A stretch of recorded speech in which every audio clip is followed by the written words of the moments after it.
Hello everyone! Today I want to talk about my Catasetinae, and last year they did fantastically. I had a record number of blooms on my Wine Delight, which is not difficult since it was the first time it flowered for me, but compared to normal Wine Delights, it flowered very florishly. And beyond that, I had big growths everywhere, big size jumps, some of them created more than one growth, and all of them did really well. I was super pleased with the performance by Catasetinae last year. But this year, something went a little bit wrong. I did not quite have that much success. As you can see before you, these are the Catasetinae that I have now that I also had last year. And there are some problems with them. So if we can go through them one by one, you'll see. This one, for instance, this is my Wine Delight. Now last year, it went from a growth this big to a growth this big. So you can see that was a huge size jump and it did very well that year. But this year, this is the new growth. And actually it's substantially smaller than last year's growth. It's, not as bad as the year before that. So it's still, I think, doing okay. But the growth is much worse and the leaves do not look good. And I know they're starting to drop, but as you can see, the green parts of the leaves also don't look very good. So that's one of them. That's the Wine Delight. And then next to that you have the Grace Dun. And those of you who see my Grace Dun before might notice that it's a little bit smaller than usual, and there's a story behind that. It's still growing. My Coecia is always a little bit behind. So we'll have to wait and see how big this gets. I think it'll get at roughly the size of last year's, but that's not quite as big as I would like it to be. But it's doing okay-ish. Then we have my Cycnoches Worsowixi. And this one, you can see, is a large collection of canes. These two canes are becoming a little bit soft and being reabsorbed, so I'll be removing those somewhat soon. This is last year's cane, and so is this one. And this is a new cane this year, and so is this one. And again, you can see the size difference. They just didn't live up to last year's growth, not really.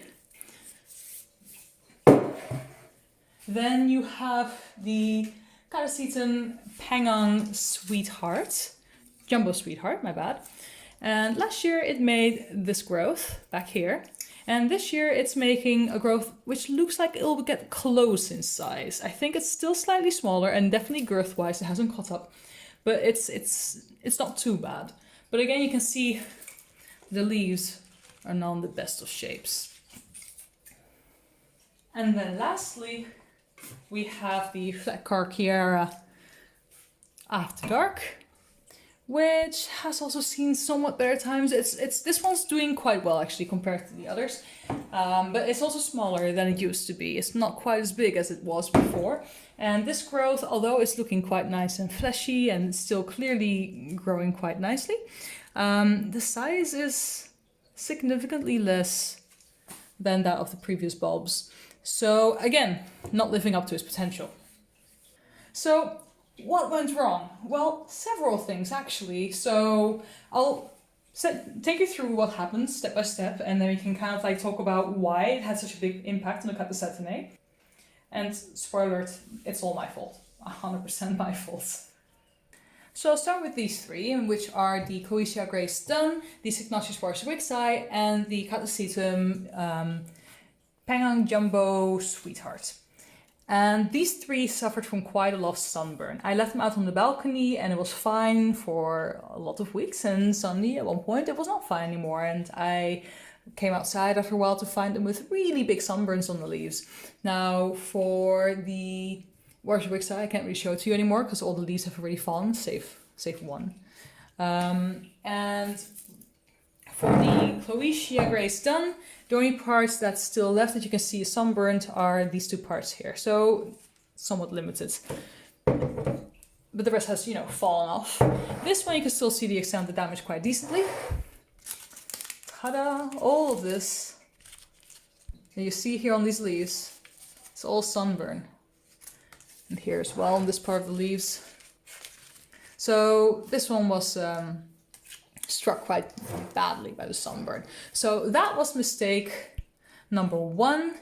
was I did not watch the sun well enough. I assumed that everything would be fine. Obviously, it wasn't. It's something people always warn you about, but it's so easy to forget.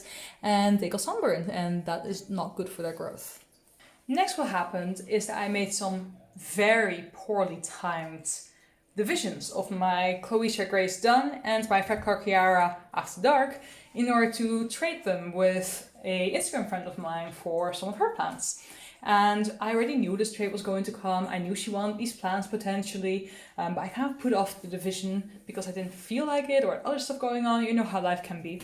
And then at some point when, the trade was really happening, they were already in full growth. Like this one, the Fretclarkiara After Dark, had lots of roots already growing down, and the Cloecia also had put down quite a lot of roots already. So it was just difficult to divide them because the roots had already entwined with the old roots, which I did not remove. I just left them. These are still the pots from last year. And they had already grown so much that actually I was far too late with the divisions. But I divide them anyway because I promised I would send these orchids to her. And this is why both of these plants are smaller than they used to be. Both of them are missing 1 or 2 back bulbs plus a new growth. But it also meant that the divisions that I had left, the main plants, also got set back because their root system really was disturbed during a very crucial growing phase, which means that I now have much smaller growths than I did in the past. Much smaller. And the same goes for the Cloecia. They're also not quite stable in their pot, which is quite disappointing as well. So yeah, that was a big mistake that I made, and I will not be repeating it in the future. I'll just not divide them during the growing season. It's just not a good idea, and I recommend for anyone who has Catasetinae, don't divide them in the growing season. You can divide them in the autumn, you can divide them in the winter, you can even divide them early spring, but don't divide them in the summer like I did. It's just not a good idea. The next bit of trouble was spider mites. Lots and lots of spider mites. And some orchids were much more heavily damaged and affected by these than others. They appear to have stuck solely to my Catasetinae, which I have heard they tend to do. They tend to really like Catasetinae spider mites, so if you have them in your environment, beware. I can't show much of the traces anymore because most of the leaves have in fact dropped a little bit prematurely due to the spider mites, but I do still have some leaves that show some very obvious traces, so I'll be showing them to you now.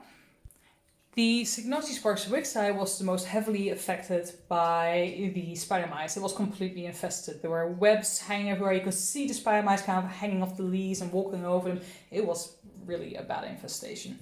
The way I deal with spider mites, by the way, is I just shower the plants underneath a shower for, a little while. Make sure the entire plant properly gets showered and wet. It forcibly removes the spider mites, and spider mites also don't like water all that much. They like dry, hot conditions. So for me, repeating that quite a few times, I think I repeated about 5 or 6 times in a row, like days in a row, that got rid of them. But it's still, I found them too late and affected them quite badly, and you can see here on this leaf, and I know it's also starting to fall, but do you see that kind of pitting that it has? Kind of like really silvery pitting. That is some pretty bad spider mite damage. So it's the only leaf it has left. The rest has all fallen down. But now you know what spider mite damage can look like when it goes on for long enough.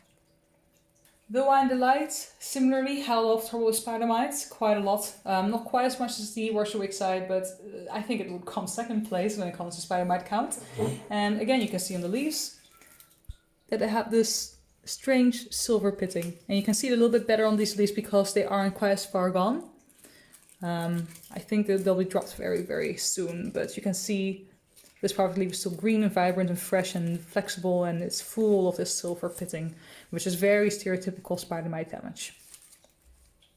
Now, the next big problem was that all of them, spent 3 weeks, during their peak growing season, end of July, beginning of August, in a relatively dark room with only a small northern window, which is in fact the room I'm filming in now. And this very obviously stunted their growth. And then when I came back, they grew very little compared to when I left. Like, there wasn't that much of a difference anymore, and these should be growing like weeds. They should be growing super fast during this time of year. And I was forced to do this because I was going away for 3 weeks.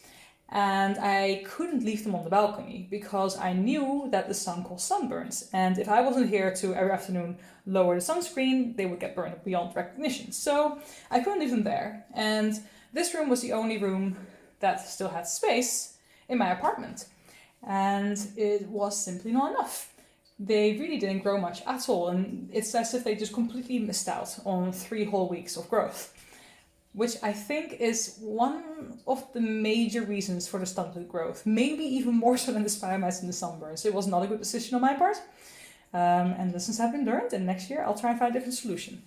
But I came back from my trip and I found them all, and I found that one of them, namely the Orchid, yet again had spider mites. So again, I continued the whole showering regime and everything turned out to be okay. And then later I found some spider mites on my Fred Clarkiera after dark, but I found them relatively early. There was only like a few of them, so I showered that one again. And then I showered all of them multiple times just to be absolutely safe. And now I think finally they've disappeared. Knock on wood. That was the series of unfortunate events with regards to my Catasetinae. First they got sunburned, then I did some poor divisions, then they got spider mites, then they were in a relatively dark room for 3 weeks during the peak of their growing season. Then they got more spider mites, and now this is the result. This is what we have. And I'm not overtly worried about them. I'm disappointed, but they are not going to die. Catasetinae are very resilient plants. They'll bounce back just fine after another growing season. My main concern is how they will bloom this year. Will we actually get blooms? How good will they be? Last year, my Wine Delight did fantastically. It had such beautiful blooms, such a high bloom count. This year, I'm not quite sure what to expect, and that goes for all of them. My Grace Dunn last year had a magnificent amount of flowers and a great amount of flower spikes, but they didn't last very long. And I think this year it will be even shorter duration or less flowers. We'll see. So I'm curious to see how they will flower. How does this lack of growth translate to flower count? And there's definitely some lessons learned here. I think I will try and set up some artificial lighting in this second room that I have. So next time I'm forced to put them here, they'll at least have some lighting. And I know that it's definitely not a good idea to leave them out on the balcony for too long unsupervised without putting the sunshade down. And I know that I have to be much more proactive when it comes to spider mites in this area. In my last apartment, I didn't have many troubles with spider mites at all because I lived on a very busy road actually. But the new apartment where I live now is right across from a more countryside-like area with a stream and trees and all this kind of beautiful stuff. But with that calm and increased chance of pests, and clearly spider mites is one of them. Those are my lessons learned for next year. I hope they also kind of illustrate to you the dangers of not enough light, too much light, and pests, and how to stay on top of that. And well, I'll be making a follow-up video about the blooms and how well the lack of growth translates to a lack of bloom, or not. And I'll see you next time. Thank you so much for watching. If you like this video, give it a thumbs up. If you disliked it, go ahead and leave a thumbs down. You can leave any remarks or questions in the comment section down below. And if you'd like to see more videos from me in the future, go ahead and hit that subscribe button. And I'll see you next time. Bye!